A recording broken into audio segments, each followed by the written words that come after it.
Hello दोस्तों, अगर आप भी बिहार बोर्ड की तैयारी कर रहे हैं या किसी भी बोर्ड की तैयारी कर रहे हैं तो आप लोग के लिए हम एक क्वेश्चन बैंक सीरीज लाए हैं जिसमें आप लोग को हम 2011 से लेकर और अभी तक जितना भी आया है सभी को हम आपको एकदम इजी ट्रिक के माध्यम से बताएंगे और इसका बेसिक कॉन्सेप्ट भी बता देंगे ताकि आपको एक ही बार में याद हो जाए। और अगर आप इसमें ज़्यादा नंबर लाना चाहते हैं 95 यानी 99 8, तो आप लोग को ये क्वेश्चन बैंक सीरीज को हर हाल में पढ़ लेना है, क्योंकि क्वेश्चन जो है ना रिपीट करते रहता है।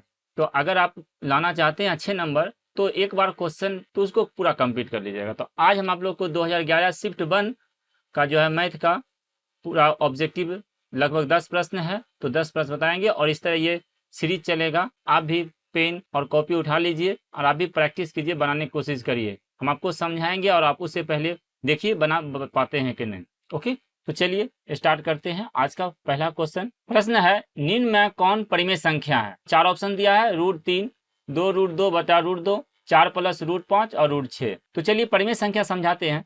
परिमेय संख्या होता है जिसे हम P/Q के रूप में लिख सकते हैं, यानी बटा के रूप में लिख सकते हैं। तो देखिए √3 है, तो √3 का जब वर्गमूल से बाहर इसको निकालिएगा तो ये कभी भी शांत नहीं होगा, ये अशांत आएगा। तो ये क्या हो गया? ये अपरिमेय संख्या हो गया।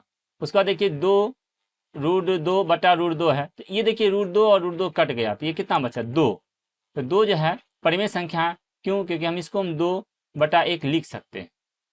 और उसके बाद देखिए C क्यों नहीं है, हम साथ ही साथ ये भी बताएंगे क्यों नहीं है। तो C जो है 4 + √5 है, तो 4 जो है ना, ये 4 ये परिमेय संख्या हुआ और √5 अपरिमेय हुआ। तो कभी कभी ऑब्जेक्टिव में ऐसा भी रहता है कि परिमेय और अपरिमेय संख्या का योगफल क्या होगा। तो परिमेय और अपरिमेय का योगफल रहेगा, या गुणनफल कहे या भागफल कहे या अंतर कहे, तो ये जब अलग अलग रहेगा तो इसका अपरिमेय होता है, इतना भी याद रखिएगा।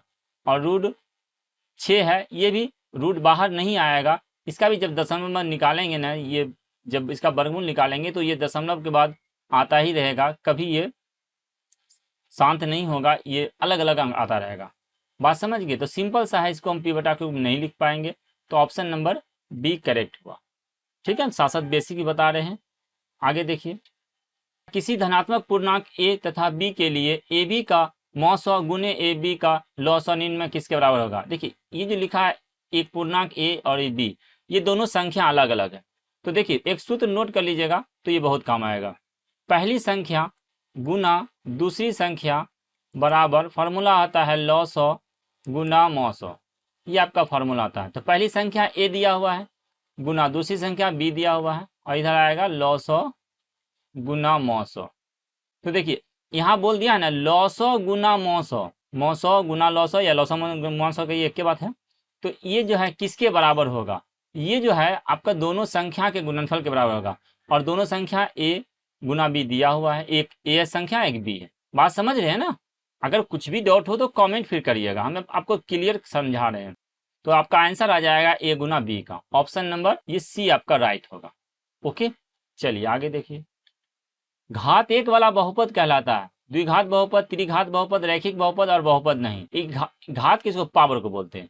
तो जैसे देखिए 2x + 5 हम लिखे, यहाँ देखिए ध्यान से, इस पर जो है ना x जो है, इस पर पावर कुछ नहीं तो 1 रहता है, तो ये इसमें पावर 1 हो गया। अब यहाँ लिखेंगे 3x² + 2x + 5, ये लिखे, जिसमें देखिए पावर कितना है? 2 है, अधिकतम 2 है, तो ये हो जाएगा द्विघात। समझ रहे हैं? और इसमें नहीं था तो 1 छुपा हुआ रहता है, तो ये हो गया रैखिक। समझ गए? तो एक घात वाला बहुपद क्या कहलाएगा? रैखिक बहुपद कहलाएगा। और दो घात वाला क्या हो जाएगा? द्विघात बहुपद। इसी पर अगर त्रिघात रहेगा 3x³ + 2x² प्लस मान लीजिए 5x + 1, तो ये हो जाएगा आपका त्रिघात, क्योंकि पावर देखना है आपको, ये अंक कुछ नहीं देखना, सिर्फ पावर देखना है कितना है। पावर 3 रहेगा तो वो त्रिघात हो जाएगा। बात समझ गए? चलिए आगे बढ़िए। त्रिघात बहुपद का सबसे व्यापक रूप क्या होगा? तो त्रिघात में देखिए यहाँ पर ax² + bx + c है, तो यहाँ पावर 2 है, तो ये द्विघात हो जाएगा। यहाँ आप देखेंगे ax पावर 4 है, ये 4 है पावर, तो ये त्रिघात नहीं होगा, 4 घात आ गया। यहाँ पे देखिए ax³ + bx² + cx + d, इसमें देखिए पावर 3 है, अधिकतम 3 है, तो ये त्रिघात होगा। बाकी ये भी समझिए द्विघात है क्योंकि पावर 2 है। ओके, तो ये त्रिघात हो गया। आगे बढ़ते हैं। एकदम सिंपल है, आपको एकदम कॉन्सेप्ट सब तरीका से बता रहे हैं, खाली कमेंट आप करिएगा तो हम और अच्छे से तरीका से हम आपको देखिए। यदि साइन ए बराबर 3/4 तो कॉस ए का मान क्या होगा। अब देखिए इसको हम दो ढंग से बनाते हैं। एक जो आप लोग पढ़े हुए होंगे, साइन ए बराबर यहाँ दिया 3/4, तो देखिए साइन का फॉर्मूला क्या होता है, लंब बटा कर्ण। ये हो गया लंब और ये हो गया आपका कर्ण। तो यहाँ से क्या करेंगे, बेस निकाल लेंगे आधार। तो आधार बराबर फॉर्मूला आता है अंडर रूट कर्ण स्क्वायर माइनस लंब स्क्वायर। देखिए लिख रहे हैं, आपको हिंदी में बता रहे हैं, क्योंकि अगर हिंदी स्टूडेंट वाले होंगे तो वो भी समझ जाइएगा। यहाँ पे लिख दीजिएगा एच हाइपोटेनस में कर्ण और पी फॉर परपेंडिकुलर, इसका मतलब होता है लंब, तो इसलिए हम आपको लिखा रहे हैं। तो देखिए यहाँ से क्या करेंगे, हम निकाल लेंगे एच कितना है, 4 है, तो 4 का स्क्वायर 16 हो जाएगा, माइनस 3 का स्क्वायर 9। अब सोचिए यहाँ पे ये जो कहें 16 कैसे हुआ, तो इतना तो समझते हो क्योंकि 10th में आ गए हैं। सब छोटा क्लास के बच्चा को और डिटेल बताना पड़ेगा, आप लोग थोड़ा हाई क्लास में, इसलिए थोड़ा शॉर्ट यूज कर रहे हैं। 16 में से 9 जाएगा 7 और ये रूट ये बाहर नहीं आया, तो देखिए बेस भी निकल गया, आधार भी निकल गया। अब कॉस ए का मान, तो कॉस ए बराबर फॉर्मूला होता है यानी कॉस थीटा बराबर आधार बटा कर्ण। तो यहाँ पर आधार कितना निकाले हैं, √7 और कर्ण कितना है 4। तो ये आपका आंसर आ गया √7/4। ऑप्शन नंबर डी करेक्ट हुआ। ये तो हुआ एक बेसिक तरीका, और आप यहाँ पे फॉर्मूला का भी यूज कर सकते हैं तो ये जल्दी हो जाएगा। जैसे आप लोग पढ़े होंगे साइन स्क्वायर ए प्लस कॉस स्क्वायर ए बराबर होता है 1। तो यहाँ से अगर हम निकालेंगे कॉस स्क्वायर ए बराबर होगा 1 माइनस साइन स्क्वायर ए। तो अगर सिर्फ कॉस ए निकालना रहेगा तो ये भी सूत्र हुआ, कॉस ए बराबर 1 माइनस साइन स्क्वायर ए, ये भी एक सूत्र हुआ। तो कॉस ए पूछा तो हम यही रख देंगे, साइन का मालूम दिया हुआ यहाँ पे, तो हम इसको लिख देंगे 1 माइनस और साइन स्क्वायर की जगह लिख देंगे 3/4 का स्क्वायर और इसको अंडर रूट कर देंगे। समझ गए। अच्छा ये तो हल कर रहे हैं ना, आज जब आप लोग जितना इसको शॉर्ट में हल कर सकते हैं वो भी तरीका बताए हैं, आप लोग जाके देखिएगा चैनल पर, सब तरीका बताए हैं, लेकिन अगर और भी दरकार लगेगा तो हम बताएंगे। तो ये देखिए हो जाएगा 1 माइनस 9/16, तो ये हो जाएगा यहाँ 16 माइनस 9/16, इसका हो जाएगा 7 और इसका रूट में निकलेगा क्योंकि बाहर नहीं आएगा ये, और 16 का ये 4 आ जाएगा। तो ये इतना हल किए, तो हल किए तो इसमें आप लोग चाहिएगा 2-3 लाइन कट कर सकते हैं, समझ गए। प्रैक्टिस का चीज़ है, इसको प्रैक्टिस कीजिएगा तो फिर डायरेक्ट आ जाएगा, लेकिन तरीका ये आपको ये शॉर्ट रहेगा। बाकी जो तरीका हो आप यूज करिए, कमेंट खाली करते रहिएगा। ओके चलो आगे बढ़ते हैं। tan ए बराबर होगा, तो tan एक फार्मूला होता है ना, tan ए बराबर होगा cot 90 से, तो ये फार्मूला है। किसी दिन फार्मूला का भी क्लास ले लेंगे अच्छे से एक दिन, ट्रिग्नोमेट्री का, वो बहुत ज़रूरी है। चलिए आगे बढ़ते हैं। क्या किसी बिंदु की x अक्ष से दूरी उस बिंदु का क्या कहलाता है। देखिए x अक्ष से दूरी, ये आपका हुआ x अक्ष और ये हुआ y अक्ष।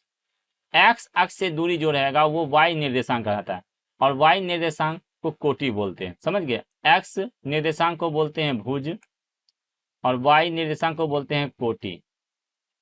तो यहाँ बोला है x अक्ष से दूरी, तो x अक्ष से दूरी y निर्देशांक होता है, तो y निर्देशांक और उसको बोलते हैं कोटि। तो ये ऑप्शन नंबर बी इसका राइट होगा, समझ गए। अगर कुछ उतना दिक्कत हो थोड़ा मोड़ा, तो जब इसका 2 नंबर वाले प्रश्न लाएंगे और उसके बाद फिर दीर्घ उत्तरीय लाएंगे ना, तो और कॉन्सेप्ट क्लियर हो जाएगा। ओके, निम्न में से कौन वृत्त का क्षेत्रफल है।